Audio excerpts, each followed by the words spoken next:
ಒಂದು ಸೈಡ್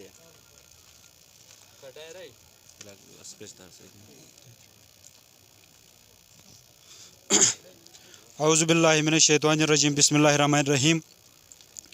सबसे पहले मैं इस रमज़ानुल मुबारक के मुक़द्दस महीने में इस कंट्रात पर चलकर इस मतलब इलाके में आने पर डीसी साहब और डीपीओ साहब और जो दूसरे जो हमारे मेहमान हैं उन सब का इंतहाई मशकूर हूँ, ख़ुसूसन डीसी साहब का कि आपने हमारे इस मतलब जिसको रोड हम शायद न कह सकें, कुछ और ही कह लें, उस पे आप इधर आएँ। आपने इधर आकर मतलब जो इलाके के लोगों के जो मसाइल थे वो सुनने के लिए आप कमर बस्ता हुए, हम आपके इंतहाई मशकूर हैं। सर मैं ज़्यादा टाइम नहीं लूँगा, चंद 1 2 3 बातें हैं वो आप लोगों के सामने, आप हजरात के सामने, आप साहिबान के सामने आपके गोश गुजार करने के बाद मैं मतलब ख़त्म चाहूँगा। सबसे पहले सर हमारे जो रोड का मसला है, आप अगर मैं उस पर कोई रोशनी डालूँ तो उससे बेहतर मैं अल्फाज नहीं चुन सकूँगा।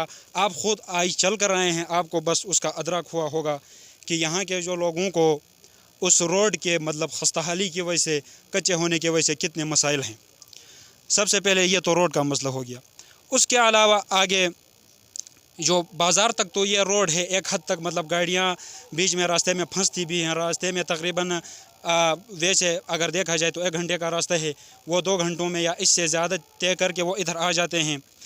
बीच में से उनके मतलब टायर भी पंचर हो जाते हैं। इसी तरह बहुत सारी मसाइल उनको का सामना उनको करना पड़ता है।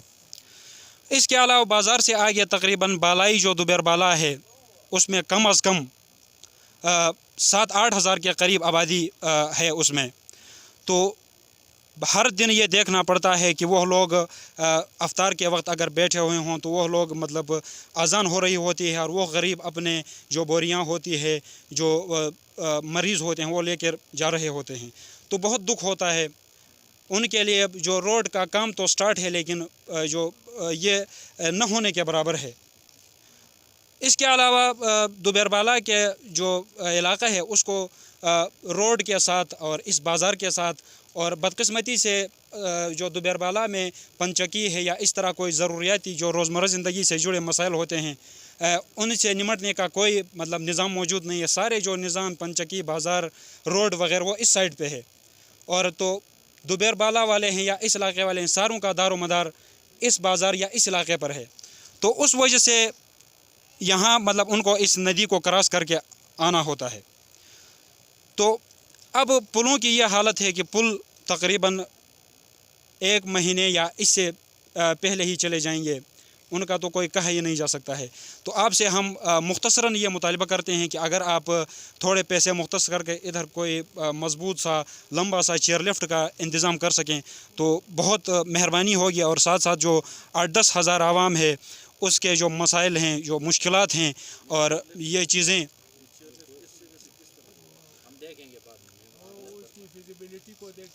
अच्छा, तो कम से कम सर प्रपोज़ल दिया है, लेकिन मेरे आपको यहाँ बताने का मकसद ये है कि जितना जल्दी मुमकिन हो सके तो लोगों के जो मसाइल हैं वो कम हो सकेंगे। क्योंकि जो पुल हमारी है वो तकरीबन 8-10 दिन की मेहमान है, तो उसके बाद लोग उधर महसूर होकर रह जाएंगे। या तो उनको बहुत दूर वो चेयर लिफ्ट है उसको क्रॉस करके आना होगा या ये मतलब पहाड़ के ज़रिए उधर जाके सामान लेना होगा। इसके अलावा एक इंतहाई दीराना हमारा मसला है कि हमारे जो वीसी सारे वीसीज़ पर पहली बात तो ये है कि बैरूनी जो बंदे हैं वो तैनात हैं और जो वीसी विलेज सेक्रेटरीज़ होते हैं वो लोकल गवर्नमेंट के। इसके अलावा आगे बात यह है कि चंद एक हमारे नोटिस में हम ना चीज़ों के हमें तो कुछ पता भी नहीं होता है, ऐसी जगह में हम रहते हैं। तो उसमें मसला ये है कि हमारे इल्म के मुताबिक 3-4 जो पोस्टें हैं वो विकेंट हैं। अब तक उन पर कोई मतलब तकर्री के लिए कोई सिस्टम या निज़ाम नहीं बना है। तो सारे इस वजह से ये चंद जो बुनियादी जो कागजात होते हैं वो बनाने के लिए लोगों को बहुत ज़्यादा ज़लील व ख़वार होना पड़ता है। अगर इस बारे में कुछ इन लोगों के लिए कुछ हो सके या इनको मतलब ब्यूटीफुल बना सकें तो बहुत मेहरबानी होगी सर। इसके अलावा अगर देखा जाए तो बहुत सारे और मसाइल हैं, जैसा कि बहुत मतलब बिजली के मसाइल हैं, साथ साथ हमारे जो जंगलात हैं उन पे उनको क्या कहते हैं मुझे तो प्रॉपरली पता नहीं, लेकिन हम निगहबान कहते हैं। एक पोस्टें होती हैं हुकूमत की तरफ से, उन पे जो जंगल के जो मालिकान होते हैं उनको अभी तक पता नहीं है कि उन पे कौन तैनात है और किस तरह और कहाँ से तैनात हुआ है, एक ये पता नहीं है उनको। दूसरी बात कि हमारे ये रोड पे चंद जो काम करने के लिए चंद मज़दूर पहले तैनात थे, अब पता नहीं है तकरीबन जो गुजरी हुई सैलाब है उसके बाद हमने किसी को इस रोड पे काम करते हुए नहीं देखा है। शायद वो रिटायर हुए हों या वो ड्यूटी नहीं कर रहे हों। इसके अलावा सर बहुत सारे मसाइल हैं, लेकिन मैं चंद ये आपके सामने मैंने गोश गुजार की सर, अगर उनमें से 20% भी कम हो जाएगा तो जो यहाँ के जो अवामी मसाइल हैं उनका एक हद तक तदारुक हो जाएगा सर। बहुत बहुत शुक्रिया, और आप एक बार फिर आप लोगों के इस मुश्किलात से पुर रास्ता तय करके यहाँ आने पर आपके शुक्रगुजार हैं सर। वस्सलाम।